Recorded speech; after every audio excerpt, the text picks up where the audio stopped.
Et remarquez, il dit, et ceux qui descendent d'Abraham ne sont pas tous ses enfants. Et pourtant, Jésus parlait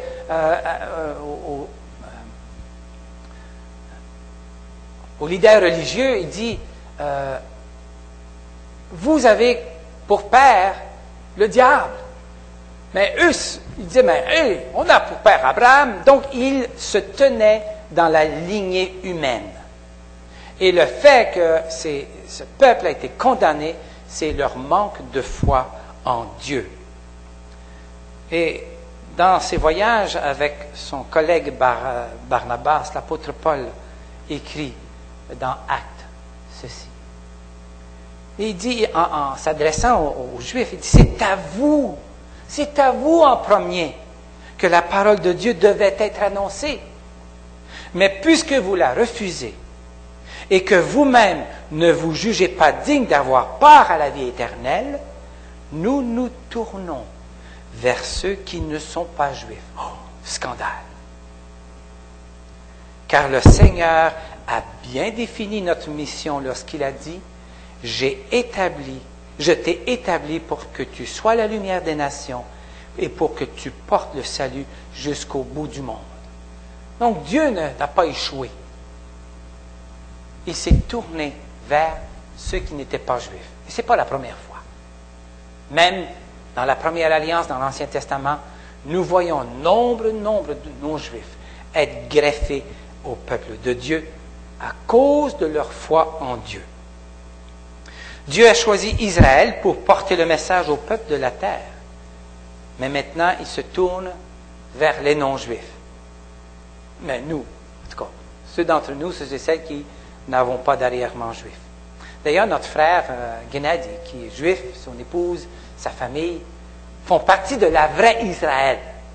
Oui, ils font partie de la nation juive, mais ils sont nés de nouveau. Donc, ils ne revendiquent pas appartenir à Dieu à cause de leur lien ethnique, mais à cause de leur foi en Jésus-Christ. La réponse de Dieu n'est pas l'élection d'un peuple, comme je disais tout à l'heure, mais la justification par la foi seule. Mais comment est-ce que je peux être juste, déclaré juste devant Dieu? Comment est-ce que ma condamnation peut être enlevée? Comment est-ce que le verdict de culpabilité peut être changé en un verdict de non coupable?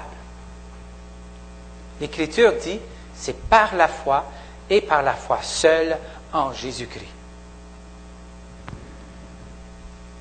Ce n'est plus sur une base ethnique, ce n'est plus non plus sur l'accomplissement de la loi, mais sur la base de la grâce de Dieu envers l'être humain.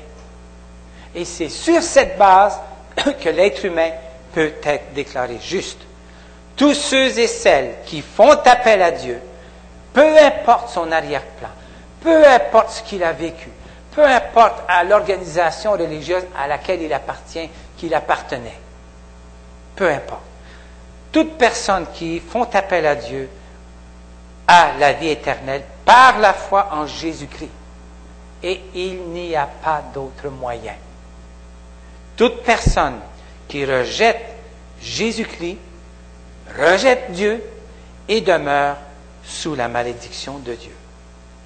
Et ce qui est intéressant, c'est de voir qu'à 3 reprises, dans Romains chapitre 9, au verset 30 jusqu'au chapitre 10, verset 8, dans ce texte, l'apôtre Paul explique pourquoi nous, les non-juifs, parce que nous n'appartenons pas, en tout cas pas moi et la majorité d'entre nous possiblement, on n'appartient pas à cette nation juive. Donc il explique pourquoi nous avons part à la vie éternelle, tandis que plusieurs de la nation juive n'ont aucune part à la vie éternelle. Et pourtant, c'était ce peuple dont Dieu avait choisi. Et à chaque fois, la réponse est la même. À chaque fois. C'est la justification par la foi versus la justification par la loi. Et il met ces deux choses en évidence.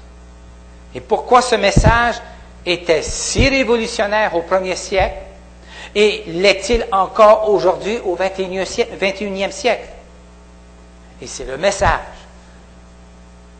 dans les versets 9 à 13 du chapitre 10. Et nous sommes invités à entrer dans le royaume de Dieu. Nous faisons partie de la vraie Israël. La vraie Israël n'est pas basée sur l'ethnicité, sur les paramètres nationaux. Nous faisons partie du peuple de Dieu. Et la dominante dans ces quelques lignes que nous avons lues ce matin est que les non-juifs sont justifiés par grâce et par la foi en Jésus-Christ seulement. Il n'y a pas d'autre moyen. Mais pourquoi? Parce que Jésus a rencontré les exigences de Dieu face au péché.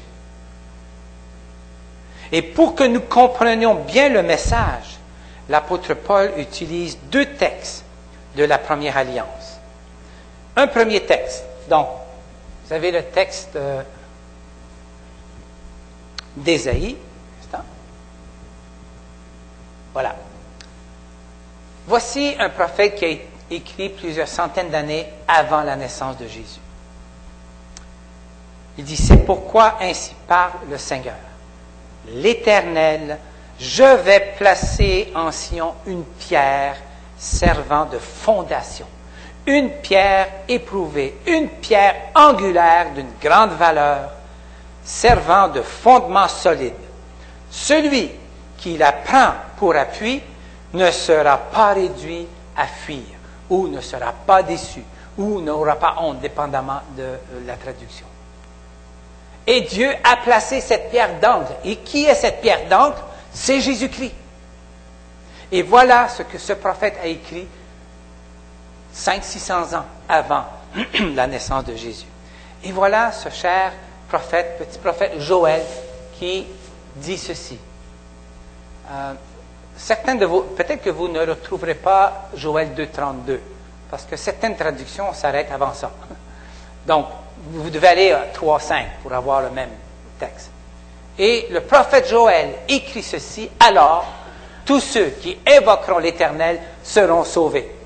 Il n'a pas dit, tous ceux qui observeront la loi de l'Éternel seront sauvés. Pas du tout. Et c'est une constante dans toute la première alliance. Lisez Hébreux chapitre 11. C'est par la foi. Il commence avec Abraham. C'est par la foi. C'est par la foi. Et non pas l'observation de la loi. Ce qui rend ces paroles de l'Ancien Testament si pertinentes pour nous est la démonstration combien l'amour de Christ est large, combien son amour est long, élevé et profond. Et j'aimerais qu'on puisse voir 3 petites choses avant qu'on termine.